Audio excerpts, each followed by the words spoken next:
Supreme court में 3 तलाक को लेकर एक अहम सुनवाई हुई है। ये सुनवाई खुद सीजेआई संजीव खन्ना की बेंच ने की है।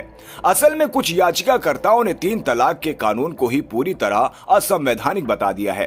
वे इसे खत्म करवाना चाहते हैं। अब इसी मुद्दे पर बुधवार को सुनवाई हुई और सर्वोच्च अदालत ने सरकार से ही बड़ी मांग कर डाली। केंद्र को कहा गया कि वो अगली सुनवाई से पहले वो डेटा उपलब्ध करवाएं, जिससे पता चले कि 3 तलाक कानून के तहत कितनी एफआईआर दर्ज हुई हैं। असल में सीजेआई संजीव खन्ना ने कहा कि यहाँ कोई ऐसा वकील नहीं है जो इस प्रैक्टिस को सही मानता हो, लेकिन सवाल बस इतना है, क्या सिर्फ 3 तलाक बोल देने को आपराधिक श्रेणी में रखा जा सकता है? तर्क तो ये भी दिया गया है कि 3 तलाक देने के बाद भी असल में कोई डिवोर्स नहीं हो रहा है, पति पत्नी का रिश्ता खत्म नहीं हुआ है, लेकिन केंद्र के कानून ने तो सिर्फ 3 तलाक बोल देने को ही दंडनीय अपराध मान लिया है।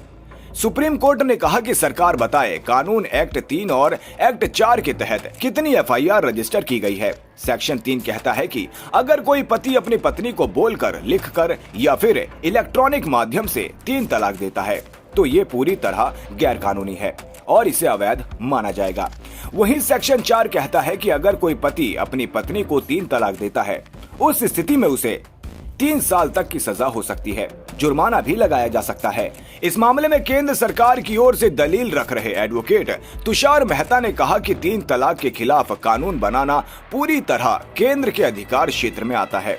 तर्क तो ये भी दिया गया है कि यहाँ तो सिर्फ 3 साल की सजा का प्रावधान है, दूसरे कानूनों में तो और कड़ी सजा मिल सकती है। इस मामले में अगली सुनवाई मार्च महीने में होने वाली है। बता दें कि मुस्लिम महिला विवाह अधिकार संरक्षण विधेयक जुलाई 2019 में संसद के दोनों सदनों से पारित हुआ था।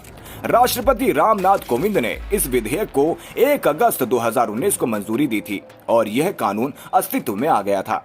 इस कानून के अनुसार 3 तलाक एक गैर जमानती और संज्ञेय अपराध है। साथ ही इस कानून के अनुसार पीड़िता को गुजारा भत्ता का भी अधिकार दिया गया है।